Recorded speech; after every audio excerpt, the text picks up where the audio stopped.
What's up, guys? I am finally back to bring you your long-awaited recap on Love and Hip Hop Miami, Season 1, Episode 2, and it is titled Forbidden Fruit. And this recap is delayed. It may be denied, but...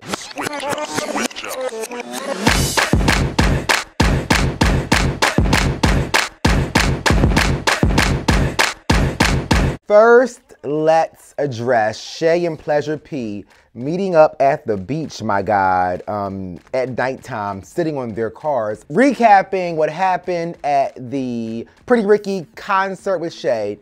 Now, I just feel like Shay is a full ratchet and an asshole because she was totally playing the victim when she was the cause of the argument. She was the cause of Baby Blue even calling her a hoe and disrespecting her. So for her to pull this victim card and telling Pleasure P that he was supposed to protect her, and Scrappy would have never allowed his friends to talk to her like that. And I'm like, this is difficult because I get that this is your man, but you acted a plumb fool. And I don't think that your man, your wife, your girlfriend, your boyfriend should have to speak up on your behalf publicly when you chose to be the asshole.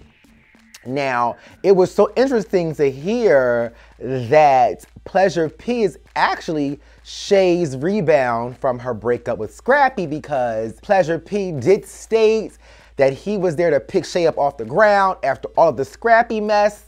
And clearly she is not appreciative, and it's definitely a rebound, because why would you mention your ex-man who practically played you on national television? Now, I was thrown off though that Pleasure P was just willing to get over it and say, let's focus on us. And my first thought was like, these are red flags. Pleasure P, you need to drop Shay and keep it moving. So for him to embrace her and to want to get over that was not something small to get over, in my opinion. That was embarrassing. It could have affected his career. And even if you're pro your man, how are you not pro him getting extra and new checks, even if it is with people who he had issues with in the past, if he is mature enough to reconcile and put the past behind him? Okay, so we finally got to see some footage of Prince with his sexy ass. Prince, the party promoter. He is so cute. I love his big Will Smith-like ears, my God. And I feel like it's gonna be a James R situation for me, because I loved James R before he arrived on the show. And I thought I was going to like him while he was on the show, but it quickly switched. And I feel like they're putting Prince in the same role as James R, especially with him already bragging and being conceited and talking about how he gets all the girls and he's so cute, which he is, and it's factual. But when a guy is too full of himself, it does become a turnoff. We didn't get to see much other than the fact that we found out that Prince has a beef with a female named Pooch, and I guess we're gonna see later on where this storyline goes. And I hate to label someone as gay, so is anybody else getting bisexual vibes from Prince? Now, he may be 100% straight, although him bragging about having all of these girls is a little bit alarming, but I just feel like I'm getting bisexual vibes from him. Now the scene with Veronica Vega, Steph LaCour, and Amara, recapping what happened to Amara when she met with Young Hollywood. And I was so glad that Veronica Vega spoke up and said, I would have told Young Hollywood to go suck a dick if he treated me like that. And it was so beautiful for Veronica Vega to be a lighter skinned Latina, to be able to encourage Amara and saying, you know, there are young girls out there who look like you. Stay strong in who you are and don't let him break you, especially because Amara actually broke down crying. And it was great that Steph LaCour also spoke up saying, that's why I get annoyed, because I'm Haitian and I'm light-skinned and people act as if Haitians only come in a darker complexion. But when Steph LaCour and Veronica chose to meet up with young Hollywood at his event or at the club and to approach him, I was so glad that they checked him and had Amara's back. But it was strange because I felt like after how crazy last week's episode was, that maybe young Hollywood was just being an asshole in that moment. And then here we are again. He was a total asshole saying, yeah, your girl with the afro puffs. And Veronica quickly and Steph gave him a side eye because Veronica said, afro puffs? And then when young Hollywood said, okay, afro puffs or whatever she has sitting on top of her head, it is like, dude, you are a douchebag, you are an asshole, and you are a classic case racist. I am labeling you as such 100% because, and then for you to say that she'll give Amara an apology if Veronica goes on a date with you, like that's not even a real apology because you should be apologizing because you recognize you're wrong, because you're sincere, empathetic, and you are going to acknowledge that you have been disrespectful to this Black Latina woman. But I gagged because for Veronica and Steph to be so team Amara and for it to seem as if they had some type of intelligence and decorum and standard, for her to begin flirting with young Hollywood and pretty much seeming as if she was going to consider his offer for the date, I said, this is not going to be good, my God, because you went there to defend your girl Amara. And I was thinking, damn, Veronica dropped Amara with the quickness for that asshole young Hollywood. Now, Joy and Trick Daddy. And Joy is Trina's cousin. Now, first, I want to apologize because last week in my recap, I made some nasty, offensive comments about Trick Daddy's skin and it looking casket ready and casket-like. And I had no clue that he battles with the lupus illness. Now, I'm thrown off because my church members and subscribers commented saying, oh, Trick Daddy has lupus. But I feel like I've seen other celebrities who've had lupus and even friends who've had lupus and their skin doesn't look like that. And if I'm not mistaken, Toni Braxton has lupus and I've never seen her skin that texture, my God. But anyway, I went too far and I wanted to acknowledge that, especially if it's complications to his illness. Now, Joy and Trick Daddy. They have been separated for 4 years, but they're still married. That's crazy. It was so odd to see Dawn from Love and Hip Hop Atlanta answering the door at Trick Daddy's house, but even Joy said that Dawn has been his manager forever.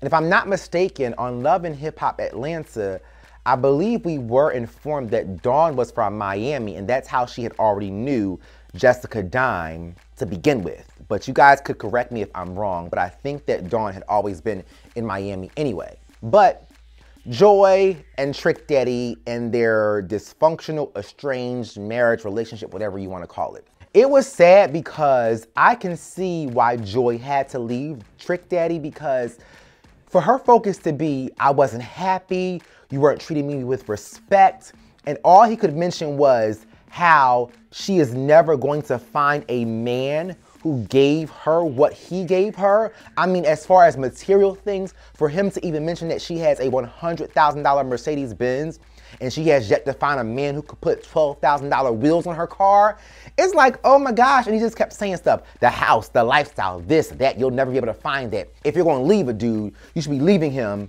to find a dude or get a dude that can provide the same way that you've been provided for. And it's just like, oh my gosh, Trick Daddy is definitely a butthole as well, because for a woman to cry out about wanting happiness and love and appreciation, and all you can list off is material things, and then you walk off and don't want to finish the conversation, I do agree with Trina. It is time for Joy to get that divorce on and poppin', file those papers, my God. Now, the scene with Amara and her mom was so beautiful because it was just great for Amara to open up and just share all that she wants to do for her mom and how she wants to make her mom proud of her. It was also sad that Amara was afraid to tell her mom about what happened between her and young Hollywood because she did not want to disappoint her, because her mom has always encouraged her and supported her and made her feel great about who she was and her complexion. Also, do y'all get into Amara's body? Her body is sickening. She is not a toothpick. She has curves and hips and thickness. She is so beautiful to me. I love me some Amara. Okay, next. The scene with Miami Tip and Gunplay at the pool, lounge, or whatever they were at. I gagged when Tip grabbed Gunplay's dick, my God, because I feel like that was so inappropriate if you're going to take your rap career seriously. Even though you guys had a relationship in the past or have messed around in the past, take your career seriously and just keep it business. And then I saw the caption of her girlfriend's, her homegirl's name. Is that child's name really Strawberry? Strawberry, my God. Strawberry? No, ma'am. That's so ratchet and ghetto. Now, I want to jump right to the scene, though, where Kiera played herself when she went to go approach Miami Tip and Strawberry, because, first of all, your man should have made it very clear. That's one thing I will say. Gunplay did not make it clear. He did say he had a girlfriend, but he didn't go hard for his relationship when he was talking to Miami Tip and let her know what was up. Now, I do respect the fact that Gunplay did confess and tell Kiera about what happened, and him sharing that, you know, I brought it to you and I'm bringing it to your attention. But it was so wrong for Kiera to go approach Miami Tip, because she just totally played herself, because Miami Tip quickly flipped the script, my God. She said, baby, I don't even want him. I want you now that I see you. And she was just like, thrown for a loop. And I said, that was some damn reverse psychology for your ass. Got Kiera off focus from being mad about her touching her man's dick to now I want you. And she became a little girl. Like, she was actually impressed and feeling all cute and pretty when Tip started to flirt with her. But it was interesting that Tip said, I don't respect girlfriends nor side chicks because there is no ring, my God. So at least Miami Tip is being honest. She will not be a homewrecker. But if you're only a girlfriend, the dick is fair game, my God. And I guess this was a scene to expose or introduce the fact that Tip is the lesbian as well. But that's not surprising because she's a dancer, and I guess all dancers usually do everything, my God. And not saying they don't have standards, but they are like trisexual, my God. Now, when Shay, Bucky, whatever her name is, met up with DJ Michelle Pooch, is she a DJ? Well, anyway, Pooch. When she met up with Pooch, I was so annoyed by the fact that she completely blamed the whole entire group and blamed Pleasure P for not having her back in her version of the story. This girl is crazy. This is why you can't keep a man, because you are a flat out habitual liar, because to not even admit that she went there with the wrong energy, like, I gagged. But I'm not surprised because we all know Shay is crazy. She is consistently crazy. Last but not least, let's address Pleasure P. Now, while I love his thick, sexy chocolate ass, dogs will always be dogs, because when he said that he went to go meet up with his ex-girlfriend, Gabby, and didn't tell Shay where he was going, I knew that this was a case of he definitely wants Gabby back. And he pretty much shared those sentiments because he said he always wondered where would they be had they not broken up. But this is going to be interesting because Shay is always getting played, my God. And we see that that's about to happen in this scenario, because it is clear and apparent that Pleasure P wants Gabby back, my God. And let's not forget to mention how much more gorgeous and beautiful Gabby is compared to Shay anyway. There is some kind of sophistication, some class that it looks like Gabby exudes that Shay is 100% lacking, my God. But anyway, guys, thank you for tuning in. Please follow me on all social media outlets. Comment down below in the comment section. Thumbs up this video, subscribe to my channel, and turn on the notifications. Bye.